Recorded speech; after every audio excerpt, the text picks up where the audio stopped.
जय हिंद। आज हम लोग सरकार के बारे में पढ़ेंगे। तो देखिए, सरकार तीन संस्थाओं से मिलकर बनी है। मतलब सरकार के तीन अंग हैं। विधायिका, जिसको लेजिस्लेचर कहते हैं, कार्यपालिका, जिसको एग्जीक्यूटिव कहते हैं, न्यायपालिका, जुडिशियरी कहते हैं। विधायिका कानून निर्माण करने का कार्य करती है। तो कानून निर्माण कौन करता है? केंद्र में संसद करती है और राज्यों में विधान मंडल करता है। तो केंद्र में संसद कानून निर्माण का कार्य करती है। अब संसद में दो पार्ट हैं, एक राज्यसभा, एक लोकसभा।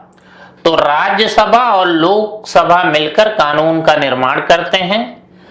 राज्यसभा और लोकसभा दोनों में जो लोग कानून का निर्माण करते हैं, मतलब इसके जो सदस्य होते हैं, उनको एमपी बोलते हैं, मेंबर ऑफ पार्लियामेंट।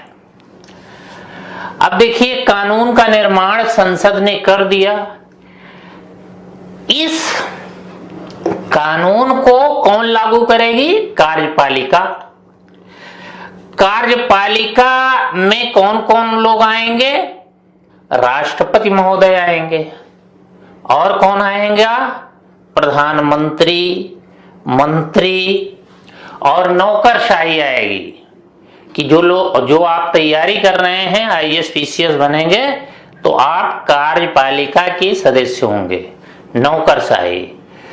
तो राष्ट्रपति, प्रधानमंत्री, मंत्री और नौकरशाही ये कार्यपालिका में आते हैं। और मोटे तौर पर इसी को हम सरकार कह देते हैं। जैसे प्रधानमंत्री मोदी जी हैं, तो मोदी जी की सरकार।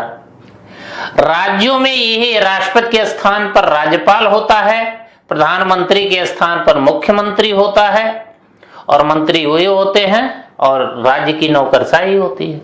ठीक। न्यायपालिका क्या काम करती है? संविधान की रक्षा का काम करती है। ये देखती है कि विधायिका और कार्यपालिका संविधान के दायरे में रहते हुए काम कर रहे हैं कि नहीं। तो न्यायपालिका में सर्वोच्च न्यायालय है, दिल्ली में है, राज्यों में उच्च न्यायालय है, जिलों में अधीनस्थ न्यायालय है। तो सरकार के ये तीन अंग हो गए, विधायिका, कार्यपालिका और न्यायपालिका। तो भारत में दो तरह की सरकार है, एक केंद्र सरकार और एक राज्य सरकार।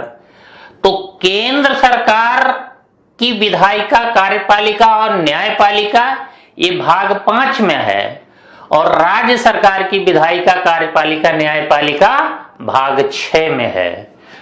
तो हम सबसे पहले आपको भाग 5 बताने जा रहे हैं। अब भाग 5 की शुरुआत होनी चाहिए तो विधायिका से, लेकिन हुई है कार्यपालिका से। तो भाग 5 का पहला अध्याय कौन है? कार्यपालिका। इस कार्यपालिका का उल्लेख अनुच्छेद 52 से अनुच्छेद 78 के बीच किया गया है। तो अनुच्छेद 52 से 78। तो देखिए, कार्यपालिका दो प्रकार की होती है, एक नाम मात्र की कार्यपालिका और दूसरा वास्तविक कार्यपालिका। नाम मात्र की कार्यपालिका या अलंकारिक कार्यपालिका ये कौन है? राष्ट्रपति है। शासन इसी के नाम से चलेगा, लेकिन शासन को यह चलाएगा नहीं।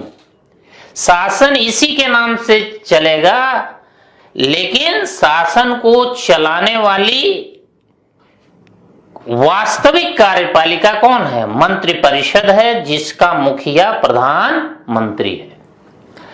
तो शासन राष्ट्रपति के नाम से चलता है, लेकिन शासन को चलाता कौन है? प्रधानमंत्री के नेतृत्व वाली मंत्री परिषद। इसलिए राष्ट्रपति नाम मात्र की कार्यपालिका या संवैधानिक अध्यक्ष कहा जाता है राष्ट्रपति को। कि केंद्र, पूछा जाता है सवाल, केंद्र सरकार का संवैधानिक अध्यक्ष कौन है, तो केंद्र सरकार का संवैधानिक अध्यक्ष राष्ट्रपति है। शासन इसी के नाम से चलेगा, इसीलिए इसको राष्ट्राध्यक्ष भी कहा जाता है। लेकिन शासन को चलाता कौन है? शासन को प्रधानमंत्री के नेतृत्व वाली मंत्रिपरिषद चलाती है। तो इसीलिए प्रधानमंत्री को शासनाध्यक्ष कहा जाता है। ये हेड ऑफ स्टेट है, ये हेड ऑफ गवर्नमेंट है प्रधानमंत्री। तो head of state, head of government, ये क्लियर है। तो अगर आपसे ये पूछा जाता है वास्तविक कार्यपालिका कौन है, तो आप प्रधानमंत्री के नेतृत्व वाली मंत्री परिषद बताएंगे। तो अब हम एक एक कार्यपालिका के बारे में आपको बताने जा रहे हैं। पहले नाम मात्र की कार्यपालिका कौन? ये राष्ट्रपति है। पहले राष्ट्रपति के बारे में आप देख लीजिए। राष्ट्रपति, राष्ट्रपति का पद, राष्ट्रपति का पद ये अनुच्छेद 52 में है। राष्ट्रपति का पद अनुच्छेद 52 में है। मतलब कहा गया है भारत का एक राष्ट्रपति होगा। अनुच्छेद 53 में कहा गया है कि केंद्र की सारी कार्यपालिका शक्ति राष्ट्रपति में निहित होगी, जिसका प्रयोग वह स्वयं या अपने अधीनस्थों की सलाह से करेगा। मतलब सारी कार्यपालिका शक्ति राष्ट्रपति में निहित होगी, लेकिन इस शक्ति का प्रयोग वह अपने अधीन मंत्रिपरिषद की सहायता व सलाह से करेगा। तो कार्य एवं शक्तियां बाद में आपको बताया जाएगा। निर्वाचन अनुच्छेद 54 में है। निर्वाचन की रीत 55 में है। पदावधि 56 में है। पुनर्निर्वाचन 57 में है कि मतलब कोई व्यक्ति दोबारा राष्ट्रपति बन सकता है कि नहीं। योग्यताएं 58 में है। शपथ 60 में है। महाभियोग 61 में है।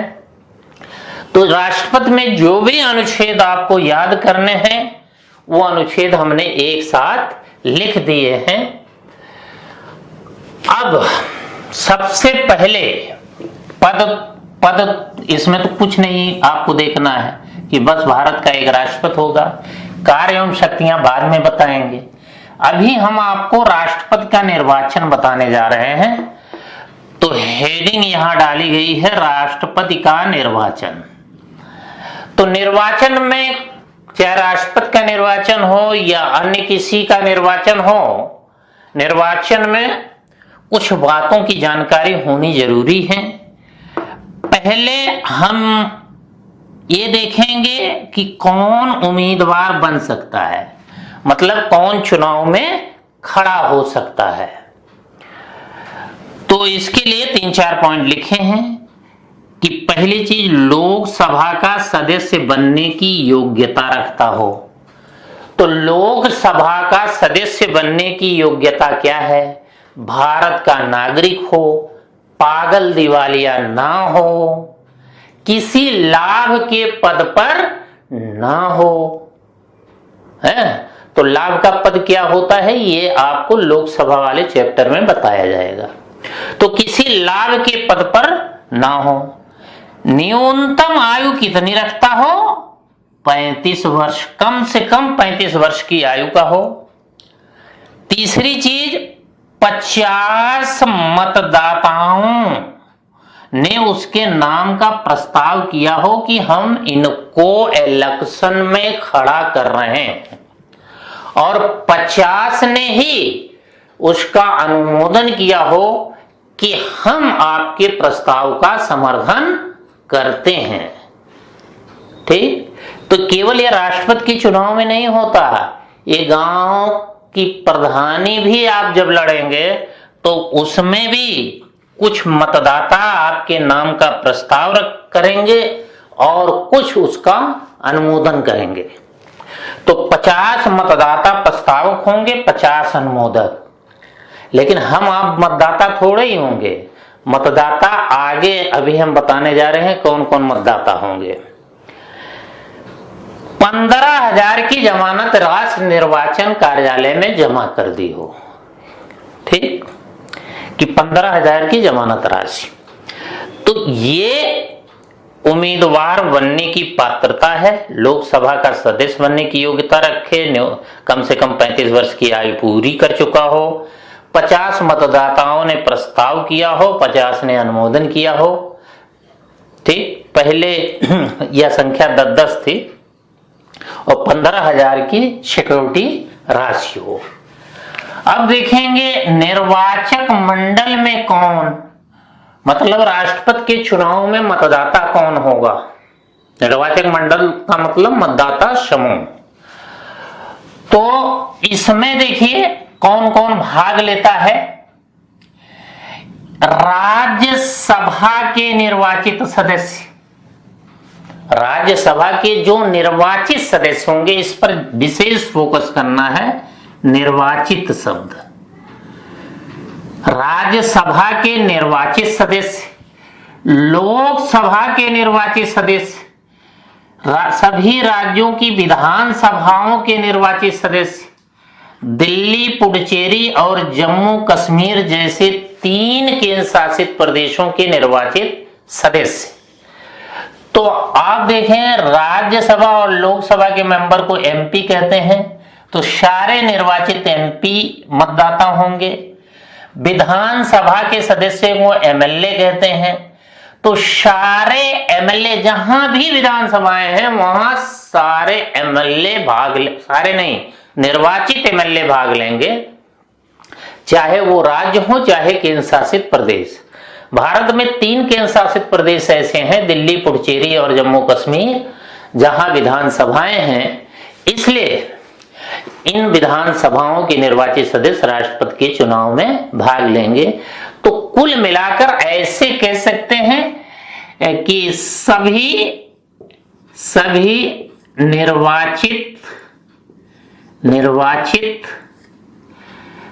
निर्वाचित एमपी प्लस एमएलए, ठीक है, इतना ही याद कर लेंगे तो काम चल जाएगा। सभी निर्वाचित एमपी और एमएलए, ठीक। एमएलए विधानसभाओं के होंगे और एमपी लोकसभा और राज्यसभा के होंगे। तो यहां आपको ये ध्यान रखना है कि विधान परिषद भी राज्य में होती है, विधानसभा होती है और विधान परिषद, जैसे केंद्र में राज्यसभा होती है वैसे राज्यों में विधान परिषद होती है। तो विधान परिषद भाग नहीं लेंगी, विधान परिषद भाग नहीं लेगी, विधान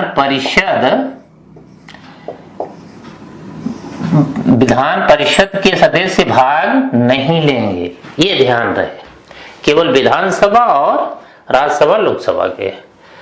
अब देखेंगे कि मतदाता मूल्य कैसे निकाला जाता है।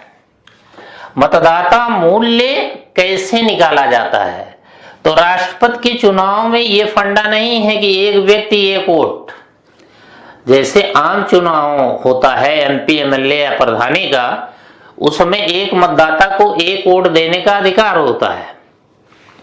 इसमें ऐसा नहीं है। उसका कारण है कि जैसे सभी एमपी मिलकर पूरे देश का प्रतिनिधित्व करते हैं, वैसे सभी एमएलए मिलकर पूरे देश का प्रतिनिधित्व करते हैं। तो कुल एमपी बराबर कुल एमएलए हो जाए, इसीलिए ये मतदाता मूल्य निकाला जाता है। तो इसमें देखिए, किसी राज्य के एक एमएलए का मतदाता मूल्य क्या होगा, एक एमएलए का।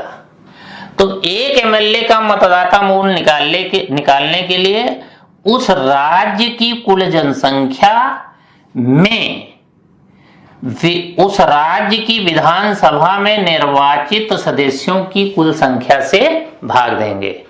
मतलब राज्य की कुल जनसंख्या बराबर राज्य के कुल निर्वाचित एमएलए, ठीक, भाग दे देंगे। और जितना आएगा उसमें 1000 से भाग दे देंगे। तो 1000 से भाग इसीलिए देते हैं कि जिससे संख्या थोड़ी सी छोटी हो जाए, बहुत लंबी गणना ना करना पड़ा। तो राज्य की कुल जनसंख्या में विधानसभा के निर्वाचित सदस्यों की संख्या से भाग देंगे और जितना आएगा उसमें 1000 से भाग देंगे। और अगर भागफल अगर शेष 500 से अधिक आता है तो 1 जोड़ दिया जाएगा, ठीक। अगर शेष 500 से अधिक आएगा तो 1 जोड़ दिया जाएगा। देखिए दूसरा, 1 एमपी का मत मूल्य बराबर, ये क्या कि सभी राज्यों के एमएलए का कुल मत मूल्य। मतलब पहले राज्य के एमएलए का मत मूल्य निकाला जाएगा, 1 एमएलए का, फिर सभी राज्यों के एमएलए का जितना मत मूल्य होगा उसमें राज्यसभा और लोकसभा में निर्वाचित सदस्यों की संख्या से भाग दे देंगे। मतलब सभी राज्यों के एमएलए के कुल मत मूल्य में कुल निर्वाचित एमपी की संख्या से भाग दे देंगे। और यदि शेष 500 से अधिक आता है तो 1 जोड़ देंगे भागफल में, ठीक। तो इसमें भागे 1000 नहीं है। दरअसल ये इसलिए किया गया है कि जैसे अगर आप जोड़ें तो लोकसभा में मोटे तौर पर ऐसे जोड़ लें, माने 550 सदस्य, राज्यसभा में 250, तो कुल मोटे तौर पर 800 एमपी हैं। और 800 एमपी हैं, अब इन्हीं के बराबर एमएलए होना चाहिए। तो राज्य कुल एमएलए मिलाकर लगभग 4000 के लगभग है एमएलए। तो इसका मतलब क्या हुआ, एक एमपी बराबर कितना हो गया, 1/5 एमएलए हो जाएगा कि नहीं, सॉरी, 1 एमपी बराबर 5 एमएलए हो जाएगा कि नहीं, एमएलए। तो अगर मोटे तौर पर एक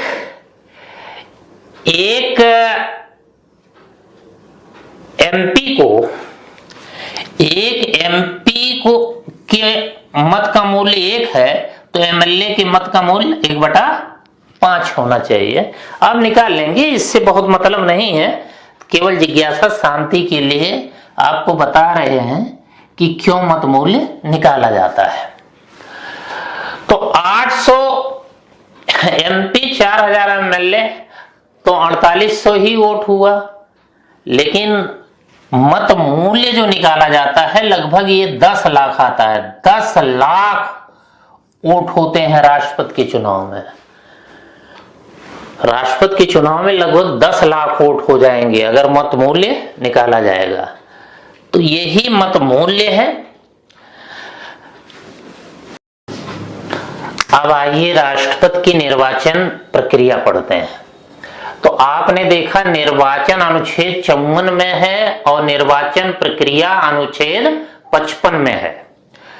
तो राष्ट्रपति का निर्वाचन अप्रत्यक्ष होता है, अप्रत्यक्ष निर्वाचन होता है।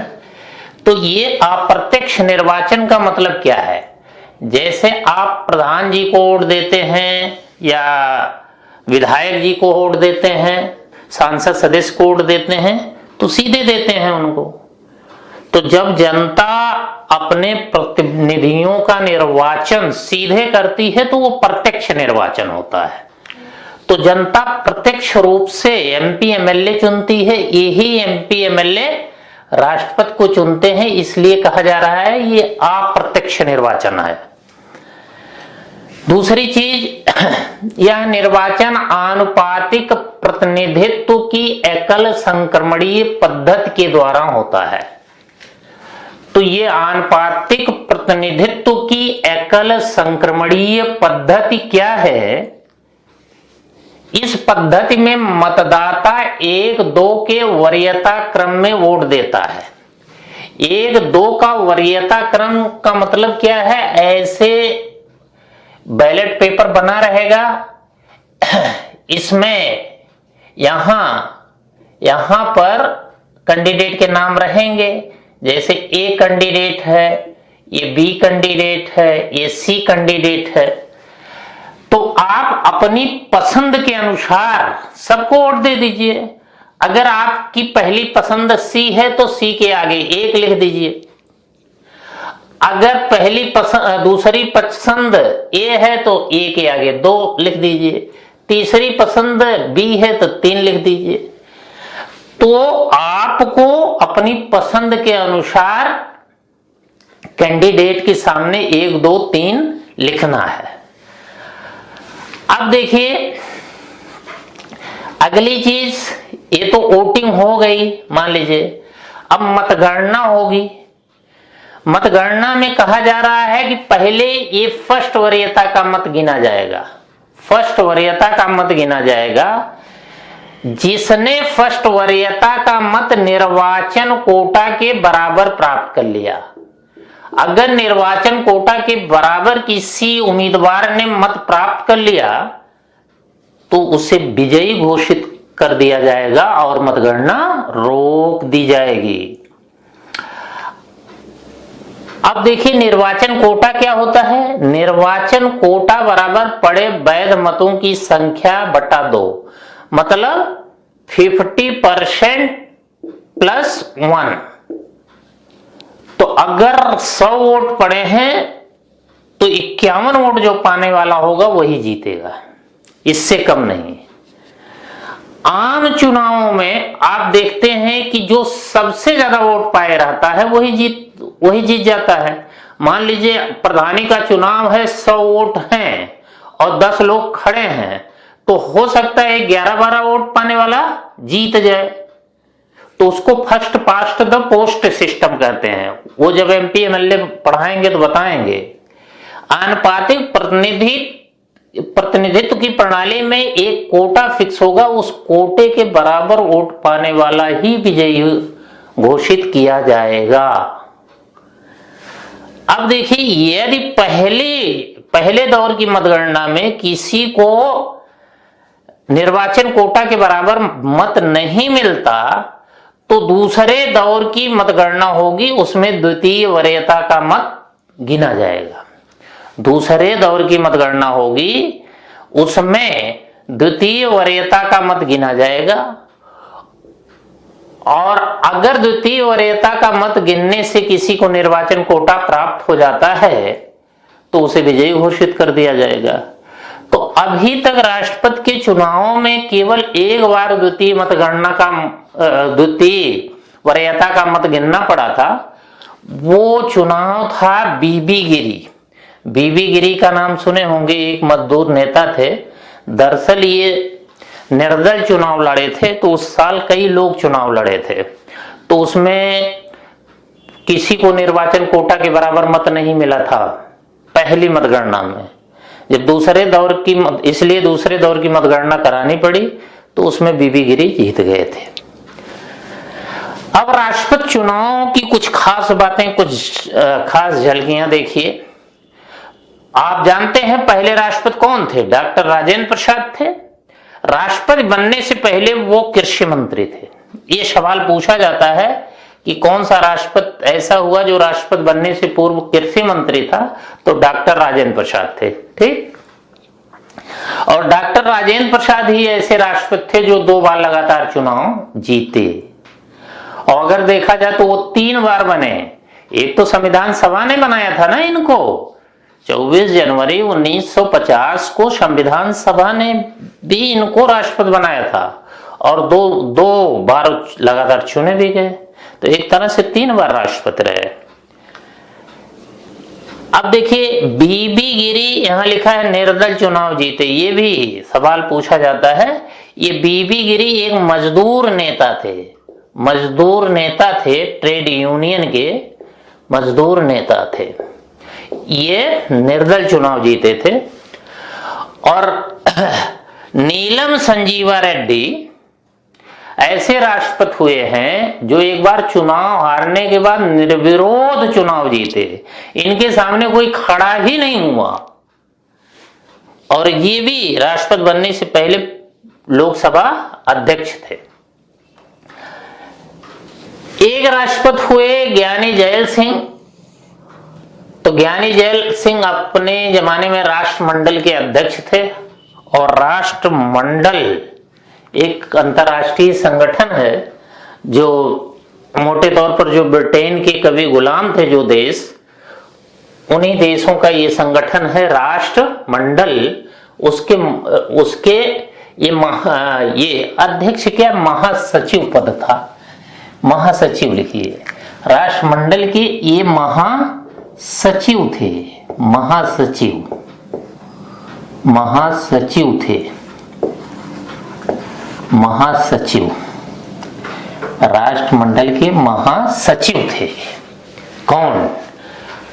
ज्ञानी जैल सिंह। अब देखिए राष्ट्रपति के चुनावी विवादों का निपटारा कौन करता है? सर्वोच्च न्यायालय करता है। तो राष्ट्रपति के चुनाव से संबंधित जो विवाद होंगे उसका निपटारा सर्वोच्च न्यायालय करेगा। अब अगला सवाल है, क्या राष्ट्रपति पुनर्निर्वाचन का पात्र है? क्या राष्ट्रपति पुनर्निर्वाचन का पात्र है? तो ये अनुच्छेद 57 में है, ये इंपॉर्टेंट अनुच्छेद है। तो पुनर्निर्वाचन के बारे में संविधान मौन है। और मौन होने का मतलब यह है, कोई जितनी बार चुना जाता रहे उतनी बार राष्ट्रपति बन सकता है। मतलब एक से अधिक बार राष्ट्रपति बना जा सकता है, तो पुनर्निर्वाचन हो सकता है। शपथ सर्वोच्च न्यायालय का न्यायाधीश, मुख्य न्यायाधीश दिलाता है। और राष्ट्रपति ईश्वर के नाम पर संविधान की रक्षा की कसम खाता है। और जब संविधान रक्षा की कसम खाता है तो इसका मतलब वह गार्जियन ऑफ द कॉन्स्टिट्यूशन या संविधान का अभिभावक है। ठीक, इसे संविधान का अभिभावक कहा जाता है। लेकिन संविधान का संरक्षक या कस्टोडियन ऑफ द कॉन्स्टिट्यूशन या सर्वोच्च न्यायालय को माना जाता है। आगे हम बताएंगे। वेतन इनका 5 लाख है और वेतन संचित निधि पर भारित व्यय है। संचित निधि पर भारित व्यय का मतलब इनके पदावधि के दौरान इनके वेतन भत्तों में कटौती नहीं की जा सकती और इनका वेतन संसद की कृपा पर निर्भर नहीं है। तो संचित निधि पर भारित व्यय क्या होता है, ये जब बजट पढ़ाएंगे तो बताएंगे। पदावधि पद 56 में है, तो मोटे तौर पर पद धारण करने से लेकर 5 वर्ष की अवधि तक इनकी पदावधि रहेगी। लेकिन जब तक उत्तराधिकारी नहीं इनका आ जाता तब तक ये पद पर बने रहेंगे। तो नए राष्ट्रपति का चुनाव करने में अगर 2-4 दिन विलंब होता है तब भी ये पद पर बने रहेंगे। अब देखिए हटाया जाना या महाभियोग कैसे हटाए जाएंगे, अनुच्छेद 61 में है। बहुत इंपॉर्टेंट है, बहुत इंपॉर्टेंट है। तो हटाया जाना या महाभियोग, इसको अंग्रेजी में इम्पीचमेंट कहते हैं। केवल और केवल एक आधार पर इन पर महाभियोग लगाया जा सकता है और वह आधार है संविधान का उल्लंघन। ये चाहे जितने लंपट हो जाए, चाहे जितने करप्ट हो जाए, चाहे जितने अक्षम हो जाए, इन्हें नहीं हटाया जा सकता। केवल ये संविधान का उल्लंघन करेंगे तभी हटेंगे। और संविधान के उल्लंघन का मोटा मोटा मतलब यही है कि अनुच्छेद 74 में कहा गया है कि राष्ट्रपति मंत्री परिषद की सलाह से कार्य करेगा। अगर मंत्री परिषद की सलाह इन्होंने न मानी तो इन पर महाभियोग लगेगा। महाभियोग का मतलब इससे बड़ा और कोई अभियोग इनके लिए नहीं है। महाभियोग का प्रस्ताव कौन लाएगा? कोई भी सदन ला सकता है। सदन मतलब लोकसभा या राज्यसभा, लेकिन जो भी सदन लाएगा उसके 1/4 सदस्यों की पूर्व अनुमति जरूरी होगी। मतलब 1/4 सदस्य हस्ताक्षर करेंगे प्रस्ताव पर और ये कहेंगे कि हम राष्ट्रपति के विरुद्ध महाभियोग प्रस्ताव ला रहे हैं। तो महाभियोग प्रस्ताव लाने की 14 दिन पूर्व सूचना भी देनी होगी। तो जो सदन लाएगा महाभियोग, वह महाभियोग लाने वाला सदन या प्रस्तावक सदन होगा। दूसरा सदन उसकी सुनवाई करेगा। सुनवाई के दौरान राष्ट्रपति को अपना पक्ष रखने का मौका दिया जाएगा। वह अपने वकील के द्वारा अपना पक्ष रख सकता है कि भैया हमारी कोई गलती नहीं थी, थोड़ा हम टेंशन में थे, इसी बीच मंत्री जी ने सलाह दे दिया तो हमने ध्यान नहीं दिया, थोड़ा सा गलती हो गई तो इसको इग्नोर करें। तो इस तरह से अपना पक्ष रख सकता है। अब देखिए, यदि दोनों सदन अपने कुल सदस्यों के 2/3 बहुमत द्वारा प्रस्ताव पारित कर दें तो राष्ट्रपति को हटना होगा। उपस्थित सदस्यों का 2/3 बहुमत नहीं है, सदन के कुल सदस्यों का 2/3 बहुमत है। जब 2/3 बहुमत से यह प्रस्ताव पारित होगा तभी राष्ट्रपति अपने पद से हटेगा। ठीक। तो चूंकि महाभियोग की प्रक्रिया न्यायालय की तरह चलती है, एक सदन अभियोग लगाता है, दूसरा सदन जांच करता है, इसीलिए महाभियोग को अर्ध न्यायिक प्रक्रिया कहा जा रहा है। ठीक। तो कुल मिलाकर महाभियोग में आपको इतना ही देखना है कि संविधान के उल्लंघन पर 2/3 बहुमत के द्वारा पारित प्रस्ताव के आधार पर राष्ट्रपति को हटाने की प्रक्रिया ही महाभियोग है। ठीक। पद रिक्त देखिए, पद रिक्त कब इनकी वैकेंसी खाली होगी? तो वैकेंसी खाली होने का मतलब तो एक अस्थायी है कि छुट्टी पर चले जाएं, बीमार हो जाएं, तो अस्थायी पद रिक्ति होगी। और अस्थायी पद रिक्ति कब होगी, कब वैकेंसी खाली होगी? मर जाएं, उपराष्ट्रपति को इस्तीफा दे दें, महाभियोग से हटा दिए जाएं। तो इस अस्थायी पद रिक्ति की स्थिति में 6 महीने के भीतर चुनाव करा लिया जाएगा। बहुत ही इंपॉर्टेंट है, 6 महीने के भीतर चुनाव करा लिया जाएगा। और अगर अस्थायी रूप से या स्थायी रूप से राष्ट्रपति नहीं है तो इस दौरान कार्यवाहक राष्ट्रपति का काम कौन करेंगे? उपराष्ट्रपति। और अगर उपराष्ट्रपति भी ना रहे तो काम करेंगे मुख्य न्यायाधीश। आप कहेंगे मुख्य न्यायाधीश भी ना रहे तो कोई न कोई कार्यवाहक मुख्य न्यायाधीश होगा, वही राष्ट्रपति के पद को संभालेगा। और इस दौरान उपराष्ट्रपति वेतन वही पाएंगे, कौन वाला? राष्ट्रपति वाला। अब आगे एक चीज और जानकारी ले लीजिए। एक डॉक्टर हिदायतुल्ला थे, ये भारत के मुख्य न्यायाधीश थे, डॉक्टर हिदायतुल्ला। बाद में ये उपराष्ट्रपति बनाए गए और उपराष्ट्रपति हुए तो कुछ समय के लिए कार्यवाहक राष्ट्रपति का पद भी इनको प्राप्त हो गया। तो सवाल पूछा जाता है कि भारत में वो कौन सा व्यक्तित्व था, कौन सी पर्सनालिटी थी जिसने तीनों पद धारण किए? मुख्य न्यायाधीश का पद, उपराष्ट्रपति का पद, कार्यवाहक राष्ट्रपति का पद। तो भारत के जितने बड़े बड़े पद हैं डॉक्टर हिदायतुल्ला ने धारण किए हैं। तो इस तरह से जो राष्ट्रपति के पद के संबंध में सारी बातें हमने आपको बता दी। शक्ति के बारे में कल बताएंगे। तो इसमें मोटा मोटा आपको यही याद करना है कि राष्ट्रपति का निर्वाचन अनुच्छेद 54 में है, निर्वाचन अप्रत्यक्ष होता है, आनुपातिक प्रतिनिधित्व की प्रणाली से होता है। निर्वाचक मंडल कौन होता है? सभी निर्वाचित एमपी, सभी निर्वाचित एमएलए होते हैं। इसके बाद ये देखना है कि चुनावी विवादों का निपटारा कौन करता है? तो सर्वोच्च न्यायालय करता है। शपथ कौन दिलाता है? सर्वोच्च न्यायालय का मुख्य न्यायाधीश दिलाता है। वेतन कितना पाते हैं? 5 लाख। पदावधि 5 वर्ष या उत्तराधिकारी के आने तक। महाभियोग से हटाया जाना किस अनुच्छेद में है? 61 में है। महाभियोग किस आधार पर लगता है? संविधान के उल्लंघन पर। कितने बहुमत से पारित होता है? 2/3 बहुमत से। पद रिक्त की स्थिति में कितने महीने के भीतर चुनाव करा लिया जाएगा? 6 महीने के भीतर। और इस दौरान कौन कार्यवाहक राष्ट्रपति बनेगा? उपराष्ट्रपति। तो इतना ही आपको याद करना है। कल आपको राष्ट्रपति के कार्य एवं शक्तियों के बारे में बताएंगे।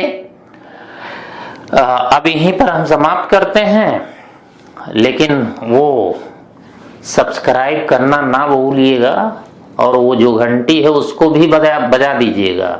ठीक, धन्यवाद।